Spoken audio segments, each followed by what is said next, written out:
Alright. Alright. What a charming video. I'm sure glad I'm doing this and not doing the dishes like my mom told me to. It would be a real shame if she were to come in right now.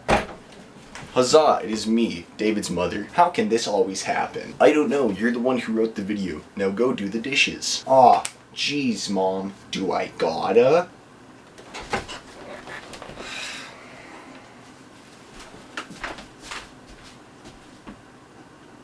Yes. Well, now that I have to do the dishes, I might as well finish my English project while I'm at it, which is also coincidentally on doing the dishes. So, the question is, why should you have to worry about doing the dishes when you move out? You'll just put the dishes in your dishwasher, right? Wrong! Some people never really consider this, but when you first move out, you're probably not going to have a dishwasher in your first new place.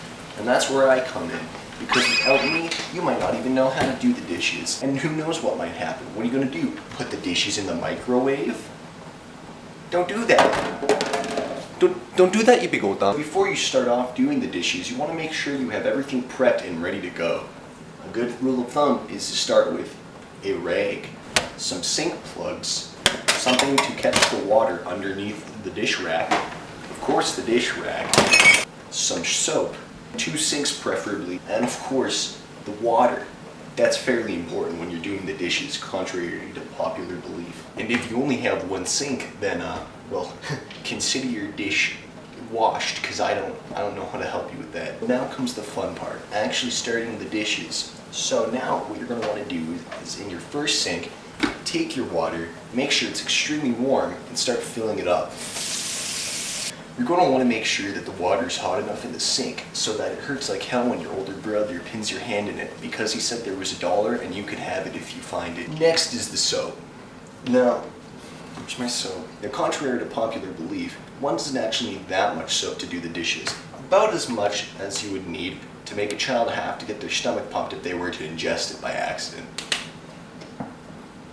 That's a good start. Well, now that your washing sink is full, next comes the rinsing sink. This thing is actually very easy to do because all it requires is just water. No soap required, just the water. Isn't that easy? As you probably guessed, the purpose of the rinsing sink is to rinse off the sudsy soap that was in the previous sink. The overly dirty dishes problem can be avoided as long as people rinse off their dishes before they put them next to the sink. Of course, most people don't know how to do this because most people are incompetent. If the extremely dirty dishes persist to be a problem, just let them rinse for a bit and then just go dry off the other dishes that are currently drying. Look how much time you're saving. Now that you're done washing your dishes, you're going to want to make sure that you put all of them away in the appropriate place. Leaving the dishes out on the counter will cause your family to disown you and to also be very annoyed. Well, now you're done. Don't you feel proud of yourself that you finally accomplished something that not only benefits you but also your friends and family? And the best part is you can actually just go back to whatever you're doing beforehand. And hey, if your job that you're looking for doesn't work out, always remember that you can actually make up to $37,000 a year just washing dishes.